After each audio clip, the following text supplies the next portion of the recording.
안녕하세요. 미국 주식 분석 채널 미국 주식 두더지입니다.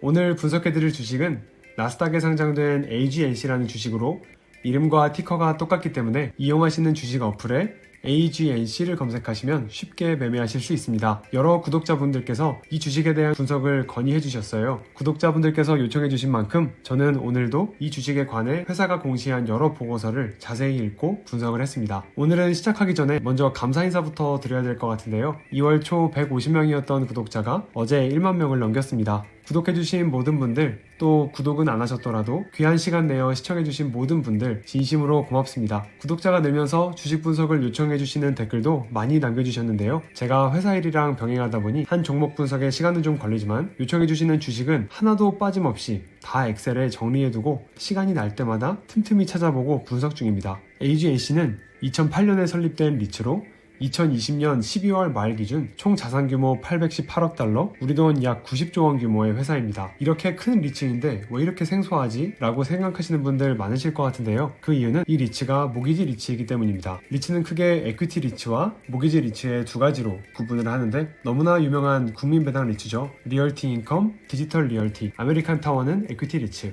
AGNC는 모기지 리츠로 분류합니다. 이 둘의 가장 중요한 차이는 수익이 어디서 발생하느냐인데요. 에퀴티 리츠는 건물을 임대해주고 받는 임대료 수익이, 모기지 리츠는 자금을 대여해주고 받는 이자 수익이 주요 수입원입니다. 2019년 말 기준 에퀴티 리츠의 개수는 186개, 시가총액은 1.2조 달러였고 모기지 리츠의 개수는 40개, 829억 달러로 에퀴티 리츠의 시장 규모가 15배 컸습니다. 이 둘을 섞어놓은 하이브리드 리츠라는 분류도 존재하지만 시장 규모가 미미한 편이기 때문에 오늘은 다루지 않겠습니다. AGNC는 2008년 5월 나스닥에 상장된 이래 배당 지급 중지 없이 계속 배당을 해온 모기지 리츠입니다. 2014년 9월까지는 분기별 배당을 지급하다가 2014년 10월부터는 월 배당을 지급하고 있습니다. 현재 월 배당 금액은 주당 0.12달러로 최근 종가인 16.37달러에 주식 한 주를 매입할 경우 1년에 받는 배당 금액은 총 1.44달러이며 이는 약 8.8%의 연배당 수익률에 해당합니다. 세금 15%를 제하면 연배당 수익률은 7.47%가 되고요.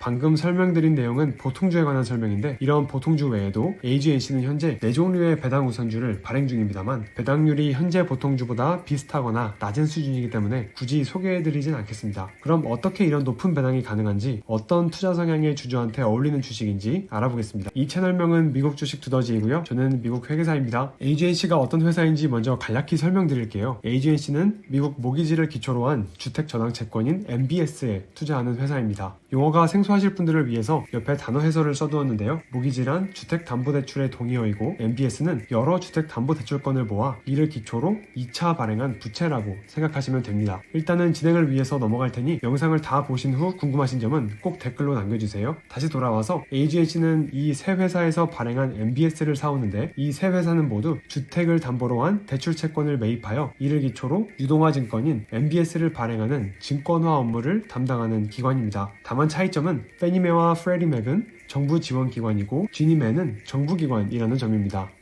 정부와 기관 사이에 지원이라는 두 글자가 들어가면서 앞에 두 개는 민간기업으로 성격이 완전 달라지고 지니매는 정부기관으로 분류가 됩니다. 비록 페니매와 프레디맥은 민간기업으로 분류되지만 연방법에 의하여 설립되었고 업무 성격도 공공성을 지니고 있기 때문에 투자자들은 정부의 암묵적 지급 보증을 받는 기관으로 인식합니다. 이 둘은 한때 뉴욕 증권거래소에 상장되어 있었는데요. 2010년 7월부로 상장 폐지되어 현재는 OTC 마켓에서만 주식이 거래되고 있습니다. 혹시라도 궁금해하실 두 개의 질문을 준비해봤는데요. 페니메와 프레디맥은 이름도 비슷하고 역할도 비슷한데 왜 같은 걸 두 개나 만들었지?를 궁금해하실 분들이 계시다면 프레디맥은 페니메의 주택담보대출 유동화 시장 독점을 막기 위해 페니메보다 32년 늦게 설립된 기업일 뿐 거의 같은 역할을 수행하기 때문에 사실상 같은 기업을 두 개 만들었다고 보셔도 무방합니다. 또 AGNC가 직접 은행으로부터 주택저당채권을 사오지 않고 굳이 이런 기관들을 통해서 사오는 이유가 궁금하시다면 그건 이런 기관들의 지급보증 때문인데요. 이 기관들이 발행한 MBS는 사실상 미국 정부의 지급보증을 받기 때문에 원래 같으면 이 모기지 채권을 사지 않았을 AGNC 같은 투자기관들이 이 기관들을 통해 주택담보대출 채권을 인수하게 됩니다. 페니메와 같은 기관들은 이런 지급보증 효과로 엄청난 MBS 시장을 형성 중인데요. 페니메의 경우 자본금 206억 달러로 3조 5천억 달러라는 엄청난 규모의 모기지 채권을 인수해 이를 기초로 한 2차 MBS 시장을 형성 중입니다. 이는 자본금 대비 170배에 달하는 인수 규모로 미국 정부는 이렇듯 페니메 등을 통해 미국 주택담보 주택담보대출 시장을 활성화하고 있습니다. 오늘 주제는 AGNC이기 때문에 배경 설명은 이 정도로 마무리하고 이제 AGNC에 대한 설명으로 바로 들어가 보겠습니다. 먼저 수익 구조를 알아보겠는데요. 이 회사의 수익 구조는 크게 이자 수익과 자본이득의 두 가지로 이루어져 있습니다. 먼저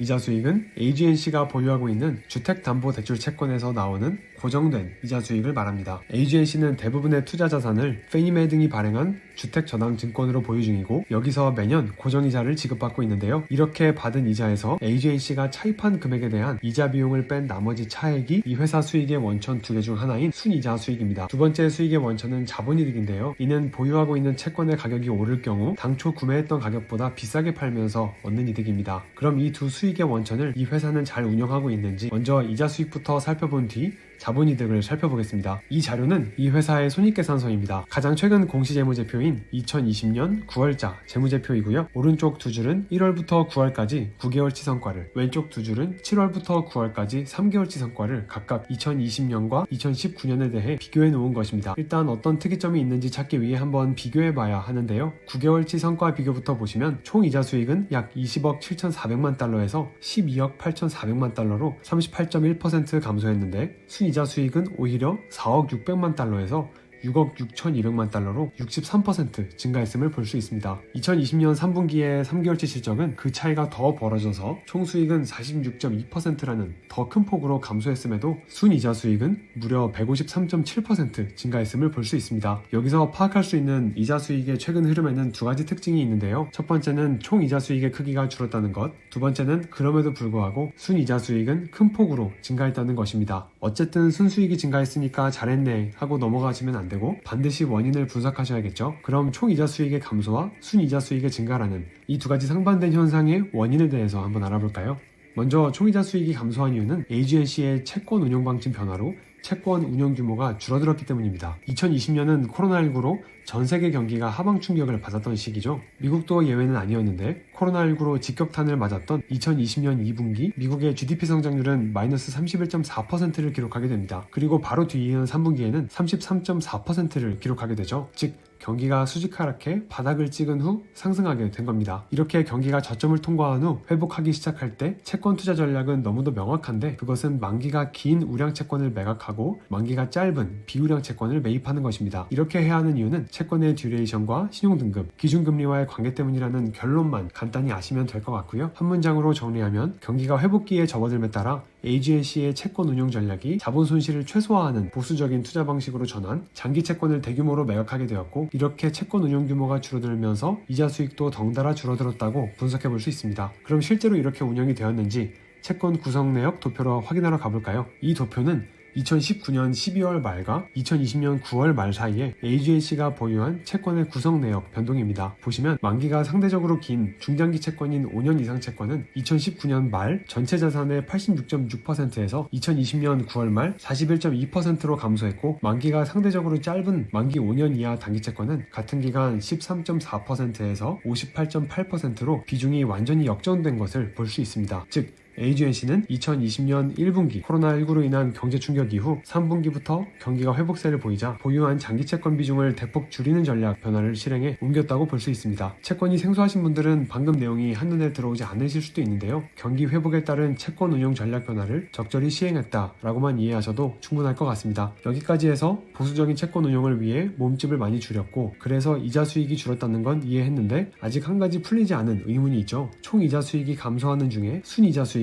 어떻게 증가할 수 있었던 걸까요? 이는 기준금리 하락과 관계가 있습니다. 현재 AGNC는 투자하는 채권에서는 고정금리로 이자를 수취하고 있고 차입금에 대해서는 변동금리로 자금을 빌려와 사업을 하고 있습니다. 경기 악화로 기준금리가 하락하자 AGNC의 변동이자 비용이 크게 하락했고 이자 수익은 고정된 상태에서 이자 비용이 감소하니 자연스럽게 순이자 수익이 증가할 수 있었습니다. 실제로 2020년 9월의 가중평균 이자 비용은 0.37%로 2019년 12월에 2.17%에 비해 1.8%포인트 감소했음을 볼 수 있습니다. 여기까지가 AGNC 이자 수익의 내용 전부입니다. 다시 정리해보면 총 이자 수익 감소는 운용 전략 변화에 따른 것이고 순이자 수익 증가는 기준금리 감소에 따른 것으로 AGNC의 이자 수익 운용 결과는 적절했다라고 평가할 수 있겠습니다. 여기까지 듣고 이해하셨다면 AGNC의 두 번째 수익축인 자본이득, 즉 채권을 팔아서 이득을 본 수익에 대해서도 바로 이해하실 수 있습니다. 2020년 3월 미국 연준이 기준금리를 두 차례 1.5%포인트 급격히 내리면서 채권의 시장 이자율도 뒤따라 하락했고, 이에 AGNC가 보유하고 있던 장기 채권 가격이 급등하면서 회사는 이를 팔아 큰 자본이득을 볼 수 있었습니다. 그럼 크기는 얼마나 되는지 손익계산서로 확인해 보겠습니다. 손익계산서를 다시 보시면 여기 보이는 이 숫자가 채권을 팔아서 이득을 본 자본이득인데요. 2020년 9월까지의 9개월 자본이득과 같은 기간 2019년의 자본이득을 보시면 자본이득 금액이 2억 8,100만 달러에서 9억 9,300만 달러로 약 253% 증가했음을 볼 수 있습니다. 비교 기간을 각 연도 3분기에 해당하는 3개월로 좁혀보면 그 차이는 더 현격해지는데 수익이 8,900만 달러에서 3억 4,600만 달러로 288% 증가했음을 볼 수 있습니다. 3분기 미국 GDP가 33.4% 상승하면서 경기 회복세가 본격화되기 전 AGNC가 채권의 포트폴리오 정리를 마쳐 대규모 차익이 난 것으로 유추해 볼 수 있습니다. 자, 여기까지 해서 AGNC의 수익 구조는 모두 파악하셨습니다. 한 줄로 정리해보면 AGNC는 경기가 하락해 채권 가격이 오를 때는 장기 채권을 팔아 자본이득을 내고, 경기가 상승하기 시작해 채권 가격이 떨어질 때는 단기 채권을 위주로 이자 수익을 추구하는 투자 전략을 실행하는 회사라고 정의할 수 있겠습니다. 그리고 코로나19 백신과 치료제 개발이 긍정적인 경기 전망을 가능하게 하는 지금 AGNC는 이러한 경기 회복 전망에 근거해 채권 투자 전략을 매우 잘 실행하고 있는 회사라고 볼 수 있겠습니다. 여기까지 AGNC의 본업인 주택담보채권의 운영 방식을 설명드렸는데요. 여기까지만 들으면 AGNC는 주식 투자를 긍정적으로 검토해 볼 만한 회사임에는 틀림없습니다. 그런데 AGNC는 두 가지 큰 위험이 있는 회사로 AGNC에 대한 투자 여부는 이 두 가지 위험까지 반드시 고려하신 다음에 결정하셔야 합니다. 그럼 어떤 두 가지 위험이 있는지 알아보겠습니다. AGNC의 사업 구조가 안고 있는 첫 번째 위험은 보유하고 있는 채권의 조기 상환 위험이고, 두 번째 위험은 차입 이자율 변동을 해지하기 위한 금리 스왑입니다. 조기 상환이란 채무자가 만기를 채우지 않고 미리 상환하는 것을 말하고, 금리 스왑 위험은 파생 상품에서 발생할 수 있는 손실을 말합니다. 주식 투자 여부를 결정하기 위해서는 이 두 가지 위험의 구조 정도만 간단히 이해하시면 되기 때문에 너무 깊이 들어가지는 않고 어떤 메커니즘으로 움직이는지, 그 손익 결과는 어떠한지만 간단히 보겠습니다. 먼저 채권의 조기 상환 위험부터 보겠습니다. 여기 보시는 손익계산서는 2020년에 대한 가결산 재무제표인데요. SEC에 제출된 재무제표는 아니고 AGNC 홈페이지에 실려있는 프레젠테이션 자료입니다. 여기서 주목할 만한 부분은 순이자 수익인데요. 아까 2020년 3분기까지는 저희가 방금 확인한 것처럼 계속 증가하다가 2020년 4분기 때 3분기 대비 급감했습니다. 이러한 순이자 수익의 감소는 총 이자 수익의 감소에 기인하는데요. 이렇게 감소한 이유가 바로 채권의 조기 상환 때문입니다. 조기 상환을 측정하는 지표는 Constant Prepayment Rate, 줄여서 CPR이라고 부르는 지표인데요. 이 지표를 보시면 최근 4분기 연속 조기 상환율이 증가하고 있음을 알 수 있습니다. 이 지표는 증가할수록 수익이 안 좋은 지표인데 최근 4분기 연속 증가해 4분기에는 1분기 대비 2배 이상 급증했죠. 이렇게 조기 상환율이 상승하는 이유는 최근 기준금리 하락 및 연준의 유동성 공급으로 계속 더 저렴한 이자율에 자금을 빌리는 것이 가능해지면서 AGNC의 기존 채무자들이 높은 이자율의 기본 채무를 계속 더 낮은 이자율의 신규 채무로 차환했기 때문입니다. 차환이란 새로운 부채를 일으켜 기존 부채를 갚는 것을 말합니다. 이는 반대로 AGNC의 입장에서는 높은 표시이자를 주던 기존 채권이 계속 더 낮은 표시이자를 주는 채권으로 옮겨가는 것을 의미해 수익에 안 좋은 영향을 미칠 수밖에 없습니다. 올해 3월 AGNC가 발간한 보고서에서 2020년 수익률에 위협이 될 수 있는 가장 중대한 요소로 조기 상환을 언급하는 것도 바로 이 때문입니다. 두 번째 위험은 변동 차입 이자율을 해지하기 위한 금리 스왑입니다. AGNC는 차입 이자율 상승으로 영업이익이 악화되는 것을 방지하기 위해 금리 스왑이라는 파생 상품을 이용합니다. 이 AGNC는 금리 스왑의 매입 포지션을 취하고 있는데, 이를 간단히 설명드리면 고정금리를 지급하는 대신 변동금리를 받아온다고 생각하시면 됩니다. 중요한 것은 이 금리 스왑의 손익 실적인데요. 여기 손익계산서에서 보시는 이자 비용은 이 회사가 실제로 빌려다 쓰고 있는 변동금리로 표시된 이자 비용이고, 이를 해지하기 위한 금리 스왑의 손익은 여기 기타 손익의 구성 요소로 표시됩니다. 문제는 2020년 1분기에 이 금리 스왑에서 대규모 손실이 발생한 것인데요. 총 파생 상품 손실 31억 5,400만 불 중 금리 스왑에서 발생한 손실이 28억 2,700만 달러로 대부분을 차지했습니다. 어떻게 이런 큰 손실이 날 수 있었는지 궁금하실 텐데요. 그 이유는 코로나19로 기준금리가 대폭 낮아지면서 변동금리, 즉 agency가 금리 수합으로 받아오는 이자율은 감소했지만 반대로 지급해야 하는 이자율은 높은 상태로 고정된 상태였기에 해지 목적으로 작성했던 수합계약서에서 역으로 엄청난 손실이 난 것입니다. 일례로 2020년 1분기 지급하는 고정이자율은 평균 0.94%였지만 수령하는 변동이자율은 0.15%였는데요. 즉 금리 수합 계약당 평균 0.79%의 손실을 낸 것입니다. 다만 2019년 말 기준 보유하고 있던 높은 고정금리의 금리 수합 계약은 그 후에 대부분 반대 매매로 청산했고 뒤이은 2020년 3, 4분기의 새로운 금리 수합은 유리한 조건으로 체결해 금리 수합에서 2분기 연속 흑자가 난 상태입니다. 하지만 이 추세로 연속 흑자가 발생하더라도 1분기에 금리 수합에서 난 손실을 회복하려면 최소 1년 이상은 더 지나야 할 것으로 보입니다. 지금까지는 agency의 사업 구조 및 그에 따른 위험 요소들을 가장 중요한 요소들을 위주로 살펴보았는데요. 그럼 주가와 배당금 흐름은 어땠는지를 마지막으로 살펴보겠습니다. 최근 1년 주가 흐름을 보시면 작년 코로나 때 주당 6.25달러로 저점을 찍은 주가가 꾸준히 상승해 저점 대비 162% 상승하였습니다. 배당금은 지속적으로 감소하고 있는데요.